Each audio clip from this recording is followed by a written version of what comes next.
Hello everybody, I have another off-meta brew to show you today. So I have been building a deck for a little while.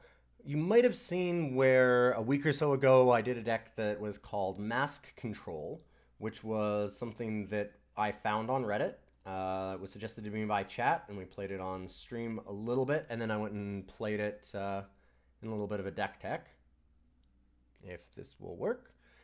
And it's just kind of a deck that's built around using Mask of Torment to generate a ton of power and then be able to ultimate it and kill your opponent. And then it has a bunch of control cards, so you've got like a bunch of Banish and Death Strikes and Annihilates and other ways to hold the fort until you can get enough power. Some Azindal's Gifts and things like that. Well, I evolved it. Now we have a deck called Dark Greed. You may have seen lists that are like this before. I'm not sure. I mean, maybe one even exists almost exactly like this. But basically, I decided that once I saw there was a list called Greed that just took down the Thursday tournament series. And I figured, well, it was a Combre list. I really think that Mask goes well with Combre. There's some ways that we can brew with that. And so I took the Greed list and then I smashed it together into the Mask list. And then I found out that didn't work very well. So I started Dark Greed instead. And I went a little bit deeper into it, tore out some of the pieces. The Greed list was very, very top heavy, which was probably the meaning of the name. And I made this a little bit easier on the lower end, where it's got some things like Combre Healer now and a little bit more flexibility early on, I think, against some of the aggro lists. You can Combre Healer and stabilize a little bit easier than you could before.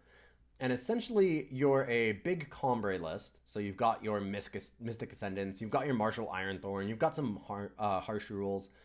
But then you also just splash a little bit for some Mask of Torment, some Xenon Augury, and some Slays. So the purpose of the deck is to essentially get Mask of Torment online and then especially get Devoted Theurge out.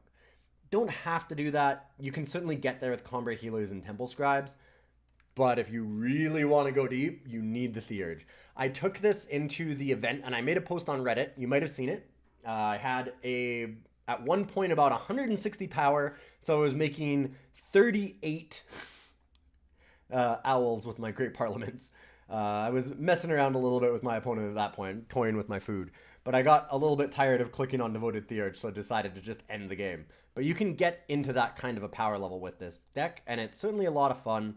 It's got some synergy. It can ignore Mask, or it can use Mask. You often don't end up ultimating it. You just use the power for other things like Great Parliament, or just to play all of your big creatures, because you're going to draw a lot of cards off of Mystic Ascendant and Martial Ironthorn. You can also do things like play Martial Ironthorn and ultimate it immediately when you have 20 power, which is really awesome. That'll end a lot of games that way, and I've done that more than once.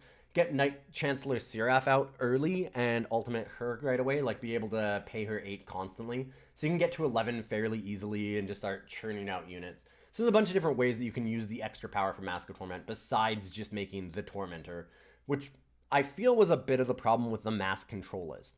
This list in particular, I actually took from Silver 1 because I was messing around with a bunch of chat lists.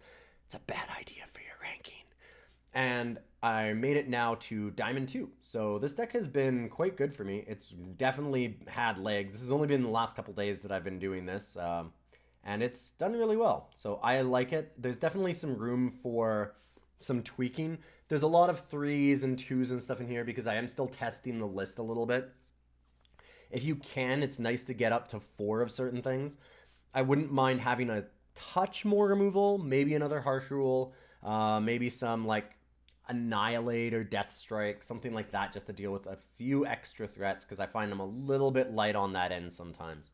But the list has been pretty solid. I mean, Diamond 2 is not bad, and especially in just a few days, we managed to climb the ranks pretty quickly. So the deck definitely has some legs with it. I'm going to see if I can grind it all the way to Masters, and we're going to play some games for you today.